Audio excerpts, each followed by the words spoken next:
जंगे बद्र का नाम सब लोग जानते हैं। जंगे बद्र में जो 313 थे ये हुजूर की तरफ से थे, और जो 1000 थे वो अबू जहल उनकी सिपहसाली कर रहा था, क़यादत कर रहा था।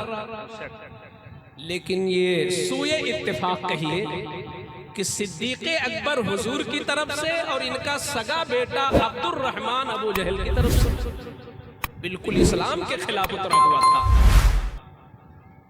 जब जंग तेज हुई तो इत्तेफाक ऐसा हुआ कि उसकी यानी बेटे की तलवार लहरा के खुद बाप की गर्दन पे आके रुक गई सिद्दीक़ अकबर के करीब।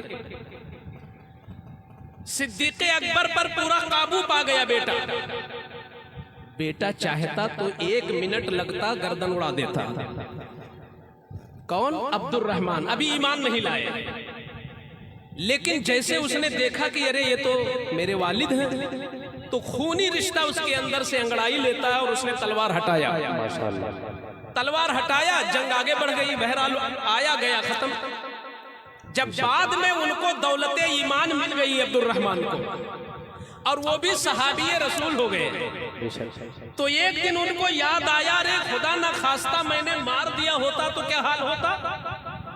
तो अपने अब्बा जान से अर्ज करने लगे, अब्बा जान याद है जंगे बदर का वो किस्सा, जब मेरी तलवार आपकी गर्दन पे ठहर गई थी, मैं चाहता तो मार देता, मगर खूनी मोहब्बत थी जो मैंने छोड़ दिया। माशाअल्लाह। इतना सुनना था कि सिद्दीक़ अकबर मारे जलाल के खड़े हो गए। इसको कहते हैं इश्क़ रसूल। सुभान अल्लाह। बद्र नहीं है, यहाँ अपना घर है। सुभान अल्लाह। जंग का आलम नहीं है, अमन अमान का आलम है, अपने हुजरे में है। मगर बेटे ने जब बात दोहराई तो मारे जलाल के खड़े हो गए और मोहब्बत रसूल में इरशाद फरमाना लगे, सुन अब्दुर्रहमान, वो जो तूने बाप समझ के छोड़ा था ना, वो तेरे कुफ्र का मिजाज था।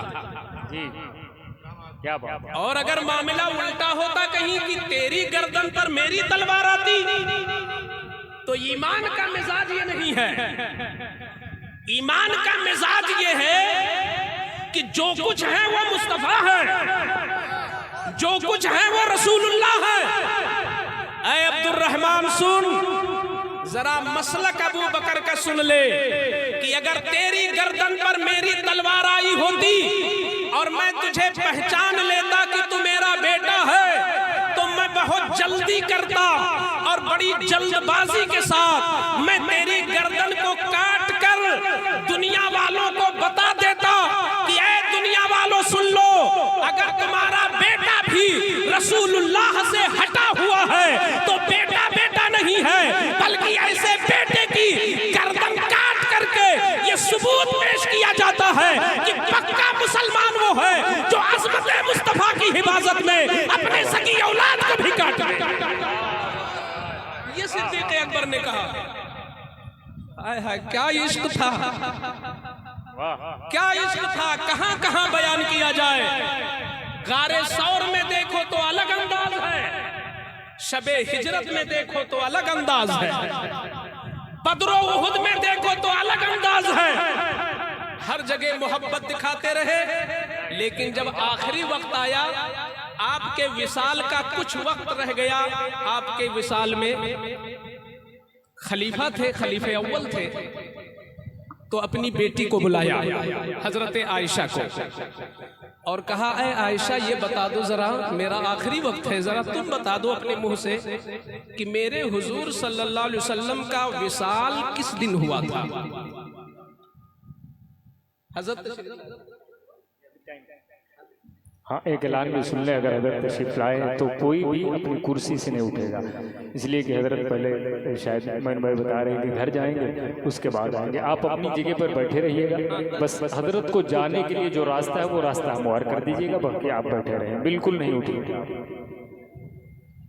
अगर आप लोगों की वजह से जिक्र रसूल का नज़्म बना रहे, मोहब्बत रसूल का पैगाम दिया जा रहा है, और हुजूर जो आ रहे हैं वो भी पूरी दुनिया में मोहब्बत रसूल ही बांट रहे हैं, तो अगर आप लोगों ने हजरत के इस ऐलान पर कान धरा और इसको समझ लिया है जो हजरत ने फरमाया है, इसको अगर समझ गए हैं तो अमल भी कर लीजिएगा।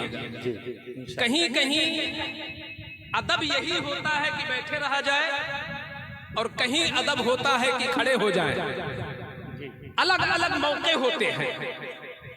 हजरत तशरीफ ला रहे हैं, चूंकि डायरेक्ट मेंबर पर नहीं आना है, हजरत कुछ तनाउल फरमाएंगे, घर में बरकत देंगे, तो इसलिए बिल्कुल अपने आप पे बैठे रहे, सिर्फ जियारत करते रहे। हाँ, मैं क्या अर्ज कर रहा था, वहीं आ जाओ कि सिद्दीक़े अकबर ने ये पूछा अपनी बेटी से और हुजूर की मुबारक और प्यारी ज़ौजा से कि ऐ आयशा, ये बताओ कि रसूलुल्लाह सल्लल्लाहु अलैहि वसल्लम का विसाल किस दिन हुआ था? अच्छा ये बताओ, आप लोगों को मालूम है ना हुजूर का विसाल किस दिन हुआ था? बोले भाई, हुजूर का विसाल, हुजूर जो दुनिया से जाहिरी तौर पर चले गए, पर्दा फरमाया, तो किस दिन? सोमवार, पीर का दिन ना। तो जब आपको मालूम है तो क्या सिद्दीक़े अकबर को नहीं मालूम था? तो अपनी बेटी से पूछ क्यों रहे हैं? उनके मुंह से सुनकर कुछ कहना चाहते हैं, इसलिए पूछ रहे हैं। कभी कभी पूछना होता है जानकारी के लिए, और कभी कभी पूछा जाता है कुछ कहने के लिए।